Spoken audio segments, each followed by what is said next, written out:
Everyone, मैं Naveen Dable, lecturer CSE from government polytechnic college Jhalawar.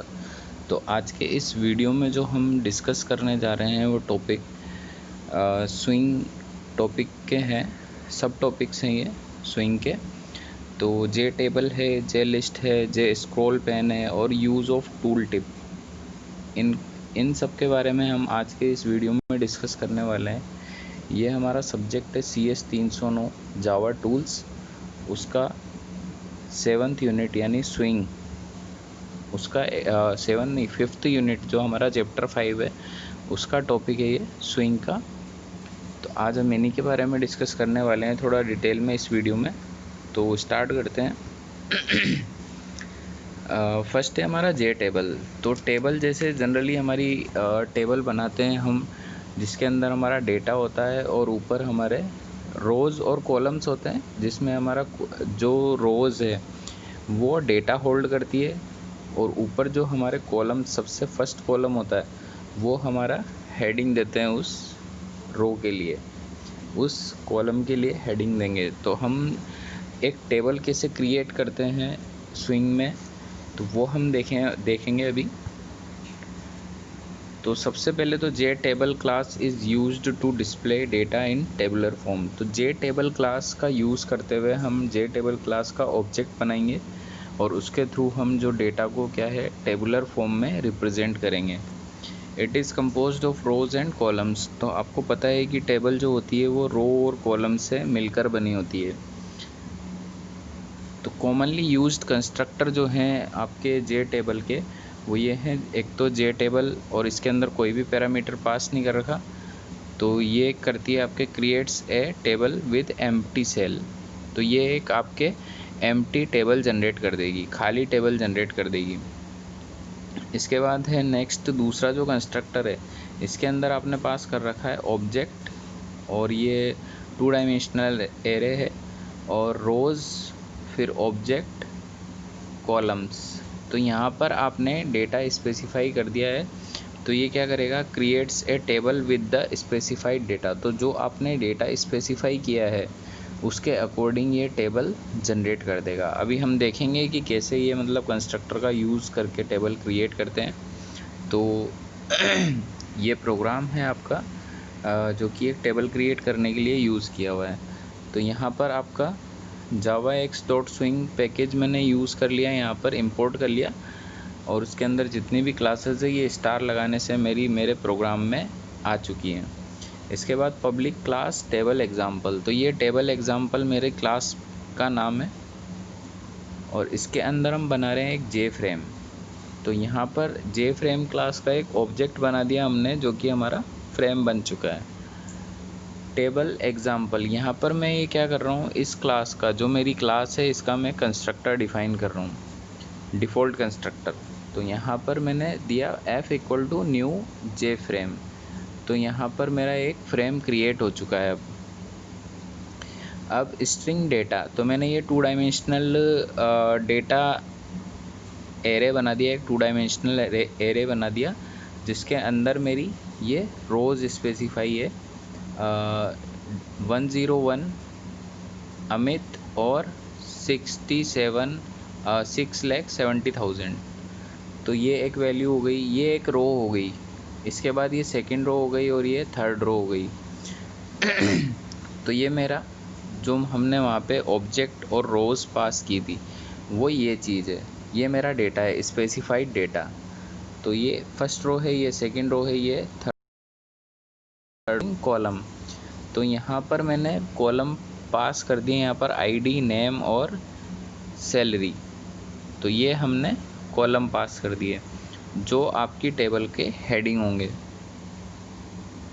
इसके बाद J table J T equal to new J table, और यहाँ पर मैंने जो स्पेसिफाइड डेटा है वो मेरा है डेटा ऑब्जेक्ट के अंदर, तो मैंने वो पास कर दिया। उसके बाद ये कॉलम्स, इसके अंदर हमारा ये कॉलम के नेम है। तो ये दोनों मैंने एरे पास कर दिए यहाँ पर इस टेबल में। इसके बाद मैंने JT.setBounds, तो ये मैंने टेबल की मेरी लोकेशन और साइज उसकी स्पेसिफाई कर दी है कि मेरी जो लोकेशन किस लोकेशन पे मेरी टेबल दिखनी चाहिए और उसकी विड्थ और हाइट क्या होनी चाहिए। इसके बाद है J scroll pane SP equal to new J scroll pane और JT। तो ये मैंने एक स्क्रॉल बार ऐड कर दिया है मेरे टेबल के लिए। अगर मेरी टेबल में फील्ड पूरे नहीं दिख रहे होंगे तो ये एक स्क्रॉल बार ऐड हो जाएगा इसके अंदर। फिर इसके बाद फ्रेम जो F है हमारा, F क्या है, फ्रेम F.add SP। तो ये मैंने स्क्रॉल बार जो है ये मेरे ऐड कर दिया फ्रेम के अंदर। F.set साइज़, ये मैंने फ्रेम का साइज़ सेट कर दिया कि 300 इसकी विड्थ होगी और 400 इसकी हाइट होगी। उसके बाद F.set विजिबल ट्रू, तो ये मैंने फ्रेम की विजिबिलिटी ट्रू कर दी है। इसके बाद हमारा ये public static void main method है, इसके अंदर हमने न्यू और टेबल एग्जाम्पल। तो ये जब हम ऑब्जेक्ट क्रिएट कर रहे हैं तो इसको जब सेव करने के बाद आप एग्जीक्यूट करेंगे तो आपका इस तरह का कुछ आउटपुट आएगा। तो ये हमारी एक विंडो बन चुकी है जिसमें आपको यहाँ पर कॉलम में आपको दिख रहे हैं आईडी, नेम और सैलरी। तो ये आपने कॉलम वाले ऑब्जेक्ट में पास किए थे और यहाँ पर ये जो आपने डेटा पास किया था स्ट्रिंग और डेटा के अंदर, तो ये आपको डेटा दिख रहा है 101 अमित 6,70,000, ये 102 J7800 101। तो ये आपके एक टेबल जनरेट हो चुकी है। तो इस तरह से आप स्विंग के अंदर टेबल क्रिएट कर सकते हैं। नेक्स्ट जो हमारा टॉपिक है वो है जे लिस्ट। अब जे लिस्ट क्या होता है ये हम देखेंगे। तो जे लिस्ट के बारे में क्या है, the object of J list class represent a list of text item. तो ये एक लिस्ट रिप्रेजेंट करती है, टेक्स्ट आइटम की एक लिस्ट होती है। The list of text items can be set up so that the user can choose either one item और मल्टी। तो ये इस तरह की लिस्ट होती है कि इसके अंदर से यूज़र एक या एक से ज़्यादा आइटम सेलेक्ट कर सकता है। It inherits J component class, तो ये जे कंपोनेंट क्लास को इनहेरिट करती है। तो ये जो डिक्लेरेशन है नॉर्मली जे लिस्ट क्लास का वो दिखा रखा है यहाँ पर कि पब्लिक क्लास जे लिस्ट एक्सटेंड्स जे कंपोनेंट और ये इम्प्लीमेंट्स स्क्रॉलेबल एक्सेसिबल, ये हमारे इंटरफेस हैं तो इनको ये इम्प्लीमेंट भी करती है। इसके बाद ये कॉमनली यूज्ड जो कंस्ट्रक्टर हैं इसके अंदर वो हैं ये जे लिस्ट क्रिएट्स है J list with an empty read only model.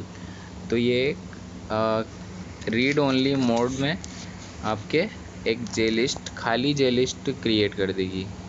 फिर इसके बाद है यहाँ पर जे लिस्ट एरे और लिस्ट डेटा। तो create a J list that displays the elements in the specified array. तो जो हमने एरे के अंदर एलिमेंट्स दे रखे हैं उन एलिमेंट्स के साथ ये हम एक लिस्ट डिस्प्ले कर देगी। नेक्स्ट है हमारा J list list model array creates a J list that display elements from the specified. तो ये हमारे एक लिस्ट क्रिएट कर देगी जो हमने स्पेसिफाई की होगी। इसके बाद ये एग्जांपल है एक जे लिस्ट क्रिएट करने का। तो यहाँ पर javax.swing ये हमने वापस ये पैकेज के अंदर जितनी भी क्लासेस थी वो सारी हमारे प्रोग्राम में इंपोर्ट कर लिए। इसके बाद यहाँ पर हम लिस्ट एग्जांपल, ये हमारी क्लास है और इसका एक हम कंस्ट्रक्टर डिफाइन कर रहे हैं। तो J frame F equal to new J frame, तो ये हमारा बन चुका है एक फ्रेम। इसके बाद ये default list model string L1 और ये इनपुट ले रहा है।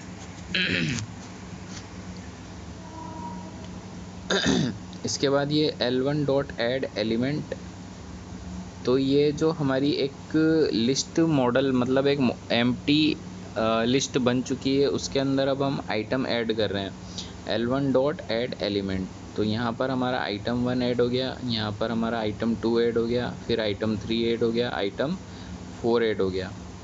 तो ये हमारा 4 आइटम ऐड हो चुके हैं L1 लिस्ट के अंदर। फिर J list string list equal to new J list और फिर L1। तो हमने ये एक जे लिस्ट क्लास का ऑब्जेक्ट क्रिएट किया है, जिसके अंदर हमने पैरामीटर में पास किया है L1 जो हमने लिस्ट बनाई है, मॉडल लिस्ट। और फिर हमने इस जो लिस्ट क्रिएट करी है इसकी लोकेशन और साइज स्पेसिफाई कर दी। इसके बाद हमने इस लिस्ट को हमारे फ्रेम के अंदर ऐड कर दिया और फ्रेम की साइज सेट कर दी, फ्रेम का लेआउट सेट कर दिया नल, और फ्रेम की विजिबिलिटी ट्रू कर दी। इसके बाद हम जब ये मेन मेथड के अंदर न्यू लिस्ट एग्जाम्पल, इसका जब हम ऑब्जेक्ट बनाएंगे तो जब इसको सेव करने के बाद एग्जीक्यूट करेंगे तो ये ऑब्जेक्ट बनेगा। तो ऑब्जेक्ट बनाने के लिए हमारा डिफ़ॉल्ट कंस्ट्रक्टर कॉल होगा और ये सारी चीज़ें होगी, तो हमारा इस तरह का आउटपुट आएगा। तो आपको दिख रहा है यहाँ पर कि एक लिस्ट क्रिएट हो चुकी है आपकी, जिसके अंदर जो 4 आइटम हमने ऐड किए थे वो ऐड हो चुके हैं। तो ये था हमारा जे लिस्ट। इसके बाद हम देखेंगे जे स्क्रॉल पेन। जैसे कि हमारे पेज में पूरा कंटेंट नहीं दिख रहा है तो वो स्क्रॉल करने पर नीचे चला जाता है वेब पेज। तो उसी तरह से हमको अगर स्क्रॉल पेन ऐड करना है हमारे किसी कंपोनेंट में या मतलब पेज में, तो हम वो कर सकते हैं। तो यहाँ पर J scroll pane is used to make scrollable view of a component. तो किसी भी कंपोनेंट का अगर हमें स्क्रॉलेबल व्यू बनाना है या उसमें स्क्रॉल बार ऐड करना है तो हम जे स्क्रॉल पेन का यूज़ करेंगे। When screen size is limited we use a scroll pane to display a large component और a component whose size can change dynamically. तो ऐसे कंपोनेंट जो हमारे स्क्रीन के ऊपर पूरे शो नहीं हो रहे हैं उनके लिए हम ये स्क्रॉल बार ऐड करते हैं ताकि हमें वो कंटेंट स्क्रॉल करने पर दिख जाए। तो कॉमनली यूज्ड जो कंस्ट्रक्टर हैं इसके लिए वो ये हैं, जैसा कि आपको यहाँ पर शो हो रहा है जे स्क्रॉल पेन, ये डिफ़ॉल्ट कंस्ट्रक्टर है स्क्रॉल पेन। तो it creates a scroll pane. फिर जब हम इसके अंदर एक कंपोनेंट पास कर रहे हैं तो the component parameter when present sets the scroll pane's client. इसके बाद है जे स्क्रॉल पेन इंटीजर। तो ये क्या करता है हमारा, the 2 integer parameters when present set the vertical and horizontal scroll bar policies.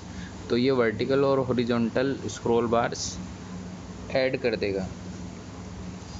इसके बाद हमने तीनों कंपोनेंट पास कर दिए, कंपोनेंट और दोनों इंटीजर। तो हमने तीनों कंपोनेंट पास कर दिए। तो देखते हैं यहाँ पर जे स्क्रॉल पेन कैसे बनाया जाता है। तो ये एक प्रोग्राम है हमारा। तो यहाँ पर जे स्क्रॉल पेन एग्जाम्पल, और फिर यहाँ पर ये हम देख रहे हैं कि क्रिएट एंड शो GUI। ये हमने ये हम मेथड बना रहे हैं क्रिएट एंड शो GUI।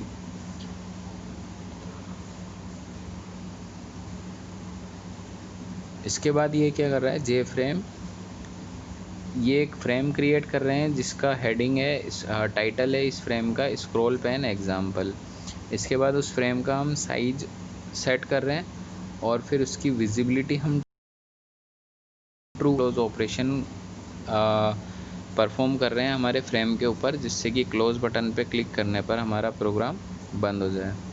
इसके बाद हम कर रहे हैं frame dot get content pane. तो ये हमने हमारे हमारा जो फ्रेम है वो किस कंटेंट पेन में है वो हमें पता चलेगा, जो कि हम पहले अभी तक पिछले वीडियोज़ में देख रहे थे कि हम कंटेनर में इसको सेव करा रहे थे।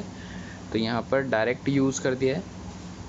तो इसके बाद डॉट सेट लेआउट, तो ये हमने लेआउट सेट कर रहे हैं। तो यहाँ पर हम न्यू फ्लो लेआउट यूज़ कर सकते हैं या फिर नल भी लिख सकते हैं आप। इसके बाद जे टेक्स्ट एरिया, ये एक टेक्स्ट एरिया जनरेट कर रहे हैं हम जे टेक्स्ट एरिया क्लास का यूज़ करते हुए। इसका ऑब्जेक्ट बना दिया और इसके अंदर हमने पास कर दिया 2020। तो ये 20 लाइंस का 20 रोज़ और 20 कॉलम्स का एक टेक्स्ट एरिया जनरेट हो जाएगा आपका। इसके बाद जे scroll pen scrollable text area, ये हमारा ऑब्जेक्ट हो गया, और इसके अंदर हमने पास किया जे स्क्रॉल पेन और टेक्स्ट एरिया। तो ये जो टेक्स्ट एरिया के ऊपर हम जे स्क्रॉल पेन लगा रहे हैं, मतलब स्क्रॉल बार ऐड कर रहे हैं हमारे टेक्स्ट एरिया जो बनेगा उसमें। इसके बाद scrollable text area dot set horizontally scroll bar policy, तो ये हमने हॉरिजॉन्टल स्क्रॉल बार लगाया है इसके ऊपर टेक्स्ट एरिया के ऊपर, और इसके बाद ये वर्टिकल स्क्रॉल बार अप्लाई किया है। इसके बाद frame dot get content pane dot add scroll bar text area, तो इसको हमने जो स्क्रॉल बार अप्लाई किया है इसको भी हमने हमारे फ्रेम के अंदर ऐड कर दिया है। इसके बाद यहाँ पर हमने मेन फंक्शन बनाया, और यहाँ पर ये Java dot swing utilities dot invoke later new runnable, तो ये क्या कर रहा है, ये न्यू रनेबल जो है हमारा ये है इंटरफेस। तो इसको जिस क्लास ने इम्प्लीमेंट किया है उस क्लास का हम ऑब्जेक्ट पास कर रहे हैं यहाँ पर। तो हमने जैसे पहले देखा था कि एनोनिमस क्लास यही होती है कि आप उसका नाम लिखे बिना आप उसका ऑब्जेक्ट क्रिएट कर सकते हैं। तो यहाँ पर वही चीज़ कर रखी है ये न्यू रनेबल, और यहाँ पर इसको इम्प्लीमेंट कर रखा वॉइड रन और क्रिएट एंड शो GUI। तो यहाँ पर ये मेथड कॉल हो जाएगा। तो ये मेथड कॉल होते ही जब इसको सेव करके आप एग्जीक्यूट करेंगे तो होगा क्या, इस तरह का आपका आउटपुट आएगा। आप देख रहे हैं यहाँ पर कि हॉरिजॉन्टल और वर्टिकल दो आपके स्क्रॉल बार आपके टेक्स्ट एरिया में ऐड हो चुके हैं। तो ये है आपका scroll pane J scroll pane class. Next है आपका how to use tool tip. अब टूल टिप क्या होता है, जैसे ही हम किसी कंपोनेंट के ऊपर हमारा कर्सर लेके जाते हैं तो वहाँ पर एक मैसेज डिस्प्ले हो जाता है। तो वो मैसेज जो डिस्प्ले होता है वही कहलाता है हमारा टूल टिप। अब वो हम किसी कंपोनेंट के ऊपर कैसे ऐड करते हैं वो हम देखेंगे इस आगे। तो यहाँ पर you can create a tool tip for any J component with set tool tip text. तो ये मेथड का यूज़ करते हुए हम किसी भी कंपोनेंट के ऊपर टूल टिप अप्लाई कर सकते हैं। This method is used to set up a tool tip for the component. For example to add tool tip to password field. तो अगर पासवर्ड फील्ड पे हमें टूल टिप अप्लाई करना है, you need to add only one line of code. Field यानी जिस पे हमें अप्लाई करना है वो dot set tool tip text, और इधर एंटर योर पासवर्ड। तो ये एंटर योर पासवर्ड ये जो मैसेज डिस्प्ले होगा जैसे ही हम पासवर्ड वाले फील्ड के ऊपर कर्सर लेके जाएंगे। तो देखते हैं इसका प्रोग्राम। जैसे कि यहाँ पर लिखा हुआ है इम्पोर्ट जावा एक्स डॉट स्विंग, और फिर ये टूल टिप एग्जाम्पल ये हमारी क्लास है, और ये मेन फंक्शन हमने इम्प्लीमेंट कर रहे हैं। इसके अंदर हमने ये फ्रेम क्रिएट किया, और हमारे फ्रेम का जो टाइटल है वो क्या है, पासवर्ड फील्ड एग्जाम्पल। अब जे पासवर्ड फील्ड, ये हमने जे पासवर्ड फील्ड बनाया है, और उसका नाम है हमारा वैल्यू। इसके बाद हमने उस पासवर्ड फील्ड के लिए लोकेशन डिसाइड कर दिए और साइज डिसाइड कर दिया। फिर उसके बाद value dot set tool tip text. तो जैसे ही हम इसके ऊपर इसको कर्सर लेके जाएंगे वैसे ही हमें ये मैसेज शो होना चाहिए एंटर योर पासवर्ड। इसके बाद J label L1 equal to new J label password.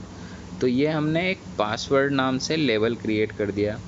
L1 dot set bounds, ये हमने जो लेबल क्रिएट किया उसकी लोकेशन और साइज स्पेसिफाई कर दी, विड्थ और हाइट। इसके बाद हम F डॉट ऐड वैल्यू, तो हमने पासवर्ड फील्ड को हमारे फ्रेम में ऐड कर दिया और लेबल को भी हमारे फ्रेम में ऐड कर दिया। इसके बाद हमने फ्रेम का साइज़ सेट कर दिया और फ्रेम का लेआउट सेट कर दिया नल, और ने ट्रू कर दी। अब जब इसको सेव करके एग्जीक्यूट करते हैं तो आपको कुछ इस तरह का आउटपुट मिलेगा। तो आप देख रहे हैं कि जैसे ही आप इसके अंदर कर्सर लेके गए, जैसे ही आपने क्लिक किया तो आपको ये नीचे मैसेज मिल रहा है एंटर योर पासवर्ड। तो ये जो मैसेज है यही है आपका टूल टिप।